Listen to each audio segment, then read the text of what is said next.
राम राम साथियों व प्यारे विद्यार्थियों, स्वागत करता हूं आप सभी का ज्योग्राफी की क्लास में। और जैसा कि आपने पूर्व की कक्षाओं में पढ़ा राजस्थान के अपवाह तंत्र के बारे में, अब आज की क्लास में हम उसी सिलसिले को आगे बढ़ाते हुए राजस्थान की नदियों के बारे में ही चर्चा करेंगे।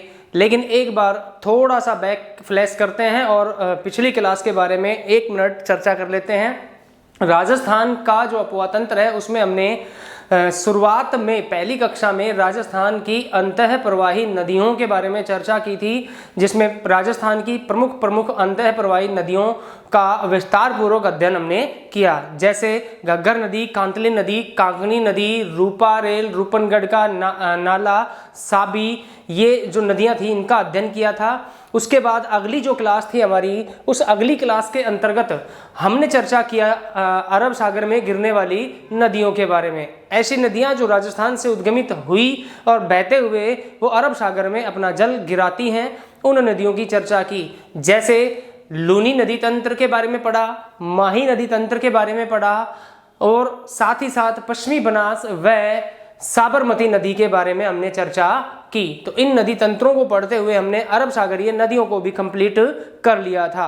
अब आज की क्लास में हम चर्चा करेंगे ऐसी नदियों के बारे में जो राजस्थान से उद्गमित होती है या राजस्थान से होकर के बह रही हैं और उसके बाद वो गंगा नदी की सहायक नदी के रूप में मिलते हुए और फिर बहते हुए बंगाल की खाड़ी में जाकर के गिरती हैं। तो उस क्रम के अंतर्गत जो नदियां आती हैं उन नदियों में हमने 4 नदी तंत्रों के बारे में बात की थी। पहला जो नदी तंत्र था बच्चों, चंबल नदी तंत्र। उसके बाद हम पढ़ेंगे बनास नदी तंत्र के बारे में और फिर उसके बाद हम बात करेंगे बाणगंगा और गंभीर नदी के बारे में। तो ये चारों नदी तंत्र जो हैं ऐसे नदी तंत्र हैं जो राजस्थान से संबंधित है, राजस्थान में बहते हैं और उसके बाद बंगाल की खाड़ी में अप्रत्यक्ष रूप से अपना जल जो है ये नदियां पहुंचाती हैं। तो चलिए बच्चों, आज हम बात करते हैं चंबल नदी तंत्र के बारे में। राजस्थान का अपवाह तंत्र हम अध्ययन कर रहे हैं और इसमें आज हम बात करेंगे चंबल नदी के बारे में। चंबल नदी जो है, इस नदी के उद्गम, समापन और लंबाई के बारे में आज चर्चा करते हैं। तो देखिएगा बच्चों, चंबल नदी जो है इसका उद्गम और समापन सबसे पहले हम बात कर रहे हैं। तो देखिएगा, ये आपके सामने एक बोर्ड पर यहाँ एक डायग्राम, एक रेखा चित्र बना हुआ है और इसके अंतर्गत आपको 2 ग्रीन लाइन दिखाई दे रही हैं। एक ये ग्रीन लाइन, दूसरी ये वाली ग्रीन लाइन। तो यहाँ पर बच्चों अभी इस ग्रीन लाइन को आप ध्यान ना दें, ये वाली ग्रीन लाइन है, इस पे ध्यान देंगे। ये है हमारी चंबल नदी। क्या नाम है बच्चों इस नदी का? चंबल नदी। ये नदी जो है चंबल नदी है और इस चंबल नदी को आप देख रहे हैं, ये यहाँ से उद्गमित होकर के और राजस्थान से बहते हुए फिर चली जाती है उत्तर प्रदेश में।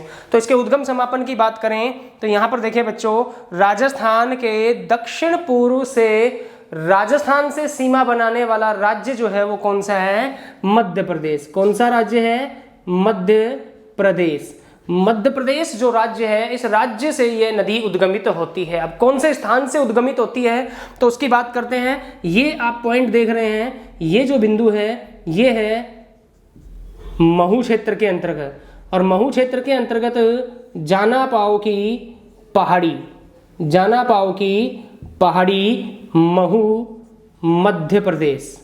महू मध्य प्रदेश से ये नदी जो है उद्गमित होती है और उसके बाद उद्गमित होते हुए ये उत्तर की तरफ गमन करती है और उत्तर की तरफ गमन करते हुए फिर ये राजस्थान में प्रवेश करती है। राजस्थान में प्रवेश करने के बाद ये नदी राजस्थान के 6 जिलों में से बहते हुए, कितने जिलों में से बहती है? 6 जिलों से बहती है। उन 6 जिलों में से बहते हुए बच्चों ये नदी जो है कहाँ चली जाती है? धौलपुर से निकलती है, उसके बाद उत्तर प्रदेश में चली जाती है। और यहाँ पर ये जो जगह है, इस जगह को यहाँ पर इटावा उत्तर प्रदेश के नाम से जाना जाता है। क्या कहते हैं इसको? इटावा। यूपी में है ये जगह, इटावा उत्तर प्रदेश। और यहाँ आकर के ये जो नदी है उत्तर की तरफ से आने वाली गंगा की सबसे प्रमुख सहायक नदी यमुना से जाकर के मिल जाती है। तो इसका समापन हो गया बच्चों इटावा उत्तर प्रदेश में यमुना नदी। उद्गम हो गया जानापाव की पहाड़ी महू मध्य प्रदेश। तो ये दोनों इसके उद्गम और समापन है। उद्गम की बात करें तो कहाँ से उद्गमित हो रही है बच्चों? जानापाव की पहाड़ी से। जानापाव की पहाड़ी से ये उद्गमित होती है और ये जो क्षेत्र है कहाँ पर है? महू मध्य प्रदेश में। जानापाव की पहाड़ी महू मध्य प्रदेश से उद्गमित होकर के समापन जो है इसका माना जाता है यमुना नदी में। यमुना नदी में जाकर के मिल जाती है और ये जो यमुना नदी में जिस स्थान पर मिलती है उस स्थान का नाम क्या है? इटावा। और इटावा कौन से राज्य के अंतर्गत है? उत्तर प्रदेश राज्य के अंतर्गत शामिल है। तो ये उद्गम समापन। अब बच्चों बात करेंगे इसकी लंबाई के बारे में। लंबाई को लेकर के यहाँ पर आपका बीएसटीसी एग्जाम में जो इंपॉर्टेंट प्रश्न आएगा वो है राजस्थान की लंबाई, कि राजस्थान में इस नदी के द्वारा कितने किलोमीटर की दूरी तय की जाती है। तो देखिएगा बच्चों, यहाँ से ये स्टार्ट हो रही है जानापाव की पहाड़ी से, इटावा उत्तर प्रदेश तक जाती है। टोटल लंबाई होगी इसकी ये 966 किलोमीटर।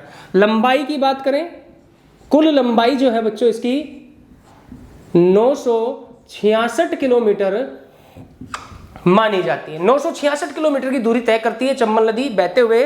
और यहाँ राजस्थान की बात करें तो केवल और केवल राजस्थान में यहाँ इसकी लंबाई जो है 135 किलोमीटर मानी जाती है। राजस्थान में लंबाई जो है इसकी 135 किलोमीटर। यहाँ राजस्थान में चित्तौड़गढ़ से प्रवेश करती है, उसके बाद कोटा और बूंदी में यहाँ इसके द्वारा 135 किलोमीटर की दूरी तय की जाती है। तत्पश्चात यहाँ से सवाई माधोपुर जिला, करौली जिला और धौलपुर जिला, ये तीनों जिले एमपी के साथ मिलकर के अंतर राज्य सीमा बना रहे हैं और वहां से बाउंड्री पर बहते हुए दोनों राज्यों राजस्थान और मध्य प्रदेश दोनों राज्यों के मध्य से बहते हुए 252 किलोमीटर लंबी अंतर राज्य जलीय सीमा बनाती है। कौन सी नदी बनाती है बच्चों? चंबल नदी। अब देखिएगा बच्चों, यहाँ पर लंबाई की बात कर ली, उद्गम समापन की बात कर ली। अब बात करते हैं हम इसके प्रवेश द्वार की। ये राजस्थान में प्रवेश करती है। देखिएगा यहाँ से ये बहते हुए जानापाव की पहाड़ी से बहते हुए उत्तर की तरफ चलते हुए फिर राजस्थान के दक्षिणी भाग से प्रवेश करती है, जो हाड़ौती का पठार है उस क्षेत्र के पास से प्रवेश करती है। यहाँ ये आप देख रहे हैं रेड कलर का जो सिंबल आपको दिखाई दे रहा है, यहाँ पर इस रेड कलर वाले सिंबल को यहाँ पर भैंसरोडगढ़ चित्तौड़गढ़ वाला क्षेत्र कहा जाता है। ये भैंसरोडगढ़ चित्तौड़गढ़ वाला जो क्षेत्र है इसी के अंतर्गत एक स्थान है, एक जगह है जिसको हम बोलते हैं चित्तौड़गढ़ के अंतर्गत चौरासीगढ़। तो राजस्थान में चंबल नदी का प्रवेश द्वार जो है वो प्रवेश द्वार माना जाता है चौरासीगढ़ चित्तौड़गढ़ को। चौरासीगढ़ चित्तौड़गढ़ से चंबल नदी राजस्थान में प्रवेश करती है। यहाँ ये रेड कलर का सिंबल, स्टार्टिंग जो गांव आता है इसका चौरासीगढ़ चित्तौड़गढ़ का, वहां से ये प्रवेश करती है। उसके बाद फिर ये राजस्थान में बहते हुए चली जाती है। अब इसके बाद हम बात करेंगे, देखिए बच्चों, इसके उपनाम की। उपनाम की बात करें तो यहाँ पर चंबल नदी जो है, उपनाम की बात करें तो चंबल नदी यहाँ पर चर्मणवती एवं कामधेनु एवं सदानीरा के नाम से जानी जाती है। इसको चर्मणवती कहते हैं, कामधेनु कहते हैं और सदानीरा मतलब नित्यवाही नदी, 12 माह बहने वाली नदियों के अंतर्गत इसको शामिल किया जाता है। इसी कारण से इसको सदानीरा नदी के नाम से भी जाना जाता है। अब इसके बाद बच्चों हम बात करेंगे चंबल नदी के प्रवाह मार्ग की। चंबल नदी का जो प्रवाह मार्ग है उसके बारे में चर्चा करेंगे, लेकिन उससे पहले बच्चों आप इसका स्क्रीनशॉट ले लीजिए। उसके बाद हम चंबल नदी के प्रवाह मार्ग के बारे में चर्चा करेंगे। Very good. अब इसके पश्चात हम बात करते हैं यहाँ पर इसके प्रवाह मार्ग की। और चंबल नदी का प्रवाह मार्ग, इट मीन्स ये कहाँ से उद्गमित हुई और कहाँ कौन कौन से जिलों से बहते हुए कहाँ पहुँचती है। प्रवाह मार्ग, प्रवाह मार्ग के अंतर्गत सबसे पहले जहाँ जिस स्थान से ये उद्गमित होती है वहाँ उस स्थान की बात करेंगे। तो ये जाना पाव की पहाड़ी, महू, मध्य प्रदेश से उद्गमित होती है। उसके पश्चात ये राजस्थान में चौरासीगढ़, चित्तौड़गढ़ में प्रवेश करती है। उसके बाद कोटा जिले में, उसके बाद बूंदी में, फिर सवाई माधोपुर के बाद करौली, करौली के बाद धौलपुर,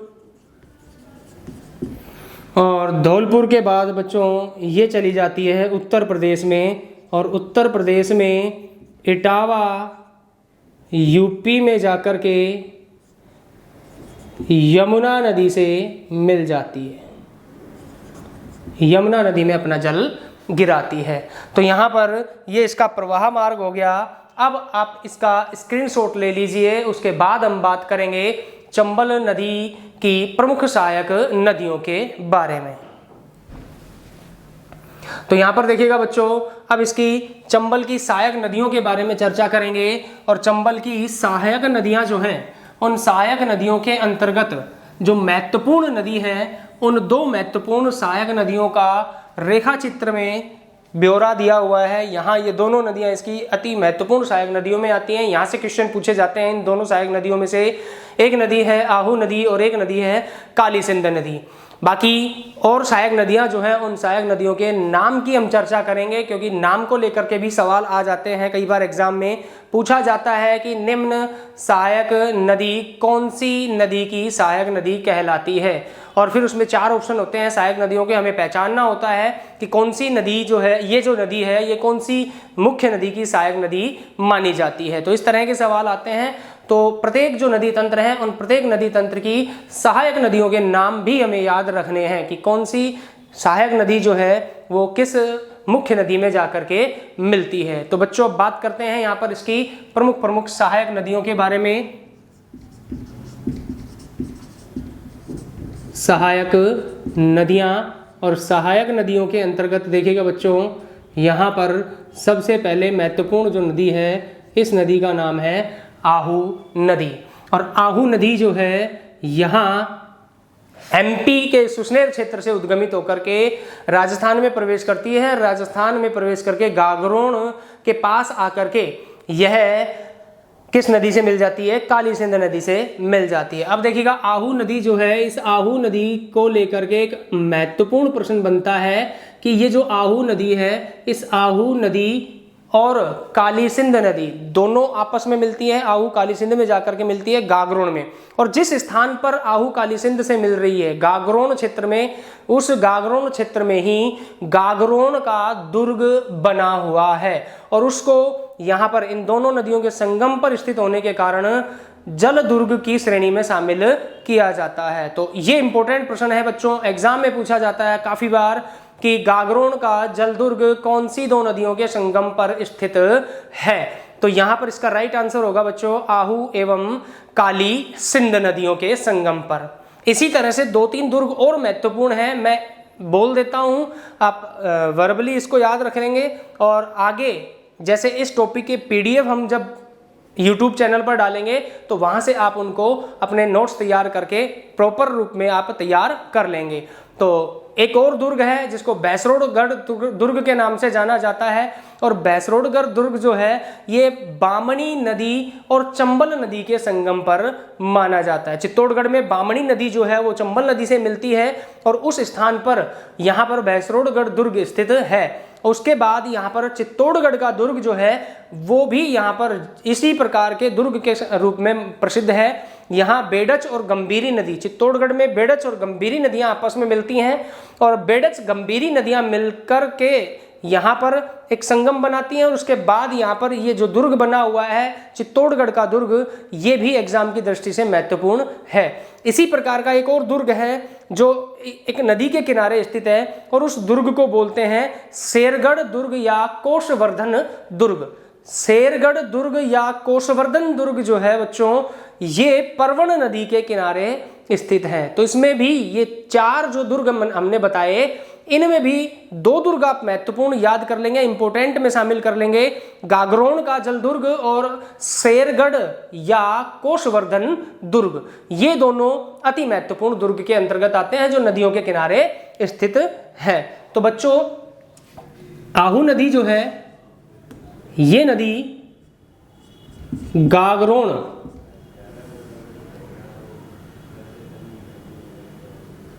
में जाकर के किससे मिल जाती है? काली सिंध से मिल जाती है। गागरोन में जाती है, गागरोन झालावाड़ क्षेत्र में, और गागरोन झालावाड़ क्षेत्र में जाकर के काली सिंध नदी से मिल जाती है। काली सिंध नदी से मिलती है, ये यहाँ पर इसके साथ मिल जाती है और यहाँ पर ये गागरोन का दुर्ग स्थित है, इसके संगम पर, काली सिंध और आहू नदी के संगम पर। अब इसके पश्चात जो इसकी अगली सहायक नदी है, उस अगली सहायक नदी का नाम है बच्चों पार्वती नदी। पार्वती नदी ये इसकी दूसरी सहायक नदी है। उसके बाद इसकी अगली जो सहायक नदी है, उस सहायक नदी का नाम है आलनिया नदी, और इसके पश्चात अगली जो सहायक नदी है निवाज नदी, आलनिया निवाज नदी। और इसके बाद यहाँ पर बच्चों हम बात करें अगली सहायक नदी की, तो उसको कुजू या कुराल के नाम से संबोधित किया जाता है। क्या कहते हैं बच्चों? कुजू या कुराल नदी के नाम से संबोधित करते हैं। उसके बाद यहाँ पर मेज नदी, परवण नदी, काली सिंध नदी, बामणी नदी और बनास नदी, ये यहाँ पर इसकी प्रमुख सहायक नदियाँ मानी जाती हैं। अब इसमें भी देखिएगा, यहाँ पर एक तो आहू जो है महत्वपूर्ण होगी क्योंकि ये गागरोन जलदुर्ग वाला प्रश्न बनाती है, और दूसरा यहाँ पर देखिएगा काली सिंध नदी यहाँ पर प्रसिद्ध होगी। कोटा में यहाँ इस काली सिंध नदी के ऊपर एक डैम बना हुआ है और इस डैम को यहाँ पर हरीश चंद्र बांध के नाम से जाना जाता है। कोटा में काली सिंध नदी के ऊपर हरीश चंद्र डैम बना हुआ है जो यहाँ पर महत्वपूर्ण है। इस कारण से काली नदी अति महत्वपूर्ण नदियों में शामिल हो जाती हैं। और उसके बाद बनास नदी जो है, ये जो नदी है चंबल की सबसे लंबी सहायक नदी मानी जाती है, और इस नदी को यहाँ पर हम अलग से एक नदी तंत्र के रूप में अध्ययन करेंगे। यहाँ सिर्फ इन नदियों के नाम याद रखने हैं हमें, साथ ही साथ बनास जो है अगले क्लास में हम बनास नदी तंत्र को पूर्णतः विस्तृत रूप से अध्ययन करेंगे। अब इसके पश्चात हम बात करेंगे बच्चों चंबल नदी पर स्थित बांधों के बारे में। तो चलिए बच्चों, अब इसके बाद हम चर्चा करते हैं चंबल पर स्थित बांध के बारे में। बांध जो है, यहाँ इस चंबल नदी के ऊपर 4 महत्वपूर्ण बांधों का निर्माण करवाया गया। कितने बांध बनवाए गए? यहाँ पर 4 महत्वपूर्ण बांध बनवाए गए, और इन चारों महत्वपूर्ण बांधों की जो निर्माण का कार्य है वो 100 किलोमीटर के दायरे में ही पूरा कर लिया गया। अभी इन चारों बांधों के बारे में हम चर्चा करेंगे, कौन सा बांध कहाँ स्थित है और कौन सी नदी पर है और उसकी विशेषता क्या है। तो चलिए बच्चों, चंबल पर स्थित बांध की बात करते हैं। स्थित बांध, स्थित बांधों के अंतर्गत सबसे पहले हम चर्चा करेंगे बच्चों पहला जो डैम है, और उस डैम का नाम है गांधी सागर बांध। गांधी सागर बांध की बात करें तो ये जो बांध है ये चंबल नदी पर मंदसौर मध्य प्रदेश में बनाया गया। देखिएगा बच्चों, यहाँ पर एक परियोजना का जो है निर्माण किया गया, एक परियोजना यहाँ पर तैयार की गई, और उस परियोजना को नाम दिया गया चंबल नदी घाटी परियोजना। चंबल नदी घाटी परियोजना का जब निर्माण किया गया तो राजस्थान और एमपी दो राज्यों ने मिलकर के इस परियोजना को संचालित किया और इस परियोजना के अंतर्गत यहाँ 4 बांध बनाए गए और उसमें से जो पहला महत्वपूर्ण बांध है उसका नाम है गांधी सागर बांध, जो मंदसौर मध्य प्रदेश में स्थित है। इस बांध की विशेषता देखिएगा क्या है, इसको लेकर के यदि हमारे बीएसटीसी एग्जाम में प्रश्न जो बनता है वो ये बनता है कि चंबल पर स्थित सबसे बड़ा बांध कौन सा है। 4 बांध बने हुए हैं, इन चारों बांधों में से सबसे बड़ा बांध कौन सा है। तो सबसे बड़े बांध की बात करें तो बच्चों चंबल पर स्थित सबसे बड़ा बांध कौन सा है, गांधी सागर बांध। मैं यहां पर इसको नोट डाउन कर देता हूं, याद करने में परेशानी नहीं होगी। देखिएगा चंबल पर स्थित सबसे बड़ा बांध माना जाता है, चंबल पर स्थित सबसे बड़ा बांध गांधी सागर बांध माना जाता है। नेक्स्ट अगला जो महत्वपूर्ण बांध है बच्चों, उस बांध को यहां पर हम संबोधित करते हैं राणा प्रताप सागर बांध के नाम से। और राणा प्रताप सागर बांध जो है बच्चों ये स्थित है रावत बाटा में। कहां पर है, रावत बाटा। और रावत बाटा जो है कहां पर है, चित्तौड़गढ़। देखिएगा राणा प्रताप सागर बांध रावत बाटा चित्तौड़गढ़ में स्थित है। और इस बांध की विशेषता देखिएगा बच्चों क्या है कि ये जो राणा प्रताप सागर बांध है, इस राणा प्रताप सागर बांध को लेकर के जो प्रश्न बनता है वो ये है कि राजस्थान में चंबल पर स्थित सबसे बड़ा बांध। बच्चों देखिएगा 4 बांध बने हैं, अभी चर्चा कर रहे हैं उनके बारे में। चंबल पर 4 बांध बनाए गए हैं, 4 में से 3 जो बांध बनाए गए हैं वो बनाए गए हैं राजस्थान में। पहले की बात की जो राजस्थान में बना हुआ है राणा प्रताप सागर बांध, इसके बाद बात करेंगे जवाहर सागर बांध, उसके बाद बात करेंगे कोटा बैराज की। तो राणा प्रताप सागर, जवाहर सागर और कोटा बैराज तीनों ही डैम जो है चंबल नदी के ऊपर बनाए गए हैं। कहाँ, किस राज्य में बनाए गए हैं, राजस्थान राज्य में बनाए गए हैं। तो इन तीनों बांधों में से राजस्थान में स्थित जो राणा प्रताप सागर बांध है वो सबसे बड़ा बांध माना जाता है। अब इसकी विशेषता देखिएगा सबसे बड़ा किस कारण से है।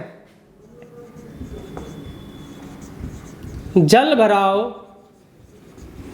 क्षमता की दृष्टि से, वाटर कैपेसिटी, जो जल भराव क्षमता जो है इसकी, उसके आधार पर यह राजस्थान का सबसे बड़ा बांध माना जाता है। यहाँ चंबल नदी पर स्थित है और सबसे बड़ा बांध जल भराव क्षमता की दृष्टि से माना जाता है। अब देखिएगा नेक्स्ट अगला जो डैम है उस अगले डैम को यहाँ बोला जाता है बच्चों जवाहर सागर बांध। जवाहर सागर बांध। और जवाहर सागर बांध जो है ये बोराबास कोटा में स्थित है, बोराबास कोटा में। और ये जो डैम है इस डैम को पिकअप डैम के नाम से भी जाना जाता है। इसको क्या कहते हैं बच्चों, पिकअप डैम। पिकअप डैम इसको इसलिए कहा जाता है क्योंकि आवश्यकता पड़ने पर बाकी की जो बांध है राजस्थान में, इन बांधों को पानी की आपूर्ति का कार्य किया जाता है। तो जवाहर सागर बांध जो है बोराबास कोटा में स्थित है और यह पिकअप डैम या इसको कोटा डैम के नाम से भी संबोधित करते हैं। नेक्स्ट इसके पश्चात अगला जो डैम है जो चंबल नदी पर बना हुआ है, इस डैम को नाम दिया गया है कोटा बैराज। कोटा बैराज जो है बच्चों, इस कोटा बैराज की लोकेशन जो है ये मानी जाती है कोटा में। कोटा बैराज कोटा में स्थित है। और यहाँ पर देखिएगा इसके लिए जो इम्पोर्टेंट प्रश्न बनता है वो प्रश्न ये बनता है कि ये बांध जो है सिंचित क्षेत्र या यूँ कहें कैचमेंट एरिया, सिंचित क्षेत्र या कैचमेंट एरिया की दृष्टि से राजस्थान का सबसे बड़ा बांध माना जाता है। राजस्थान का सबसे बड़ा बांध जल भराव क्षमता की दृष्टि से राणा प्रताप सागर बांध, राजस्थान का सबसे बड़ा बांध सिंचित क्षेत्र या कैचमेंट एरिया की दृष्टि से कोटा बैराज माना जाता है। कैचमेंट एरिया या सिंचित क्षेत्र की यदि हम बात करें तो वह क्षेत्र होता है जिस क्षेत्र को इस बांध के द्वारा सींचा जाता है। फॉर एग्जाम्पल मान लीजिए कि कोई तालाब है और उस तालाब के द्वारा 5 किलोमीटर के सराउंडिंग एरिया के अंतर्गत सिंचाई की व्यवस्था उपलब्ध कराई जाती है, तो वो 5 किलोमीटर का एरिया जो है उस तालाब का क्या कहलाएगा? कैचमेंट एरिया कहलाएगा, कवरेज क्षेत्र कहलाएगा उसका। तो उसी हिसाब से यहाँ पर राजस्थान का सर्वाधिक सिंचाई व्यवस्था प्रदान करवाने वाला या कैचमेंट एरिया की दृष्टि से सबसे बड़ा डैम जो है वो माना जाता है कोटा बैराज। तो बच्चों यहाँ ये 4 डैम जो है राजस्थान में और मध्य प्रदेश में चंबल नदी पर बनाए गए हैं, जिसमें से अंतिम 3 जो हैं, दूसरा, तीसरा, चौथा, ये राजस्थान में है। गांधी सागर जो है वो मंदसौर मध्य प्रदेश में बना हुआ है। अब एक बार इनकी लोकेशन की बात कर लेते हैं मैप के थ्रू। यहाँ पर देखिएगा बच्चों, ये चंबल नदी बहते हुए आ रही है और ये जो सर्किल आपको दिखाई दे रहा है, ये वाला, ये जो सर्किल है, इस सर्किल को यहाँ पर ये जो ब्लैक पॉइंट, ब्लैक स्पॉट जो बना हुआ है, ये इंडिकेट कर रहा है गांधी सागर डैम को। गांधी सागर डैम मंदसौर मध्य प्रदेश में बना हुआ है। तो यहाँ पर चंबल नदी पर निर्मित है, जो कि चंबल पर स्थित सबसे बड़ा बांध है। उसके बाद यहाँ पर देखिएगा, ये दूसरा एक ब्लैक स्पॉट आपको दिखाई दे रहा है। इस ब्लैक स्पॉट को यहाँ पर, ये जो ब्लैक स्पॉट है, ये इंडिकेट कर रहा है बच्चों किसको? राणा प्रताप सागर बांध को। राणा प्रताप सागर रावतबाटा चित्तौड़गढ़ के अंतर्गत यहाँ पर स्थित है। उसके बाद देखिएगा बच्चों, अगला ये जो ब्लैक स्पॉट आपको दिखाई दे रहा है, इसको बोलते हैं जवाहर सागर बांध, जो बोराबास कोटा में स्थित है। और चौथा जो डैम बना हुआ है इस चंबल नदी के ऊपर, ये है यहाँ पर, और इस डैम को यहाँ पर बोलते हैं कोटा डैम। देखिएगा, रिपीट कर रहे हैं, Gandhi Sagar dam, Rana Pratap Sagar dam, Jawahar Sagar dam और कोटा बैराज। ये 4 बैराज जो है, 4 डैम जो है चंबल नदी के ऊपर बनाए गए हैं। अब last important, most important question यहाँ पर एक और बच जाता है, ये एग्जाम में काफी बार पूछा जाता है, वेरी इंपॉर्टेंट, आप इसको कर सकते हैं। यहाँ पर देखिएगा, चंबल नदी पर एक बांध स्थित है और उस चंबल नदी पर एक जलप्रपात स्थित है और उस जलप्रपात को यहाँ पर बोला जाता है चूलिया जलप्रपात। चूलिया जलप्रपात। और चूलिया जलप्रपात जो है, ये चूलिया जलप्रपात स्थित है भैंसरोडगढ़ चित्तौड़गढ़ में। भैंसरोडगढ़ चित्तौड़गढ़ में स्थित जलप्रपात है, जिसको हम झरना बोलते हैं। तो यहाँ पर ये जो चूलिया जलप्रपात है, राजस्थान का सबसे ऊंचा जलप्रपात माना जाता है। राजस्थान का सबसे ऊंचा, राजस्थान का सबसे ऊंचा जलप्रपात चूलिया जलप्रपात है और इसकी ऊंचाई की बात करें तो ये 18 मीटर ऊंचा जलप्रपात है। तो राजस्थान का सबसे ऊंचा जलप्रपात चूलिया जलप्रपात भैंसरोडगढ़ चित्तौड़गढ़ राजस्थान में स्थित है। तो आज की इस क्लास में बच्चों चंबल नदी तंत्र जो है हमने पूरा किया। अगली क्लास में हम बात करेंगे बनास नदी तंत्र के बारे में। तो मिलते हैं अगली क्लास में। धन्यवाद।